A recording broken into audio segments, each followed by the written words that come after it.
અમરેલી જિલ્લાના ધારી તાલુકાના ગોપાલગ્રામ ખાતે આવેલી ઓપી ઝાટકીયા હાઈસ્કૂલમાં વાલી મીટિંગનું આયોજન કરવામાં આવ્યું હતું।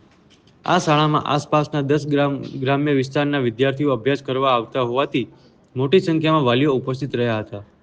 આ પ્રસંગે શાળા ટ્રસ્ટી મેલનબેન ઝાટકીયા અને મિલનભાઈની સૂચના મુજબ કાર્યક્રમનું આયોજન કરવામાં આવ્યું હતું। તમામ વિદ્યાર્થીઓ અને વાલીઓનું ભાવપૂર્વક સ્વાગત કરાયું હતું।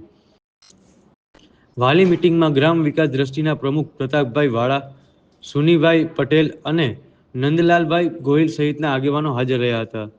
આ અવસર પર શિક્ષણના મહત્વ અને વિદ્યાર્થીઓના સર્વાંગી વિકાસ માટે વાલીઓની સક્રિય ભાગીદારી પર ભાર મૂકાયો હતો। ચૌહાણ ત્રિવેણીબેન ધનજીભાઈ શ્રી ઓપી ઝાટકીયા હાઈસ્કૂલમાં આચાર્ય તરીકે ફરજ બજાવું છું। આજ રોજ અમારી શાળામાં મિલેનિયમ કંપનીના માલિક શ્રી મિલનભાઈ ઝાટકીયા અને મિનલબેન ઝાટકીયા અમારા દાદાશ્રી અને ટ્રસ્ટીશ્રી છે, એમના માર્ગદર્શન હેઠળ આજે અમે વાલી મિટિંગનું આયોજન કરેલું હતું। અમારી શાળાની અંદર 350 વિદ્યાર્થીઓ અભ્યાસ કરી રહ્યા છે। એમના વાલીઓ આજે બહોળા પ્રમાણમાં સંખ્યામાં આજે હાજર રહેલા હતા અને વિદ્યાર્થીઓના અભ્યાસ માટે, એની સહઅભ્યાસિક પ્રવૃત્તિઓ માટે એ વાલીઓને અમે જાણ કરી, કયો બાળક કઈ રીતનો પ્રોગ્રેસ કરી રહ્યો છે એ દરેક વાલીને વ્યક્તિગત રીતે અમે જાણ કરી અને માહિતગાર કર્યા છે।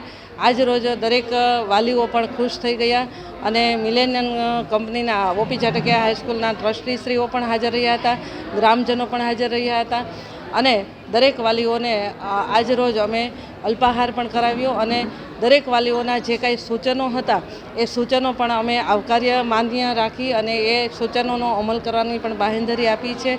એટલે આજે અમારી જે વાલી મિટિંગ છે એ ખૂબ સરસ રીતે સફળ થઈ।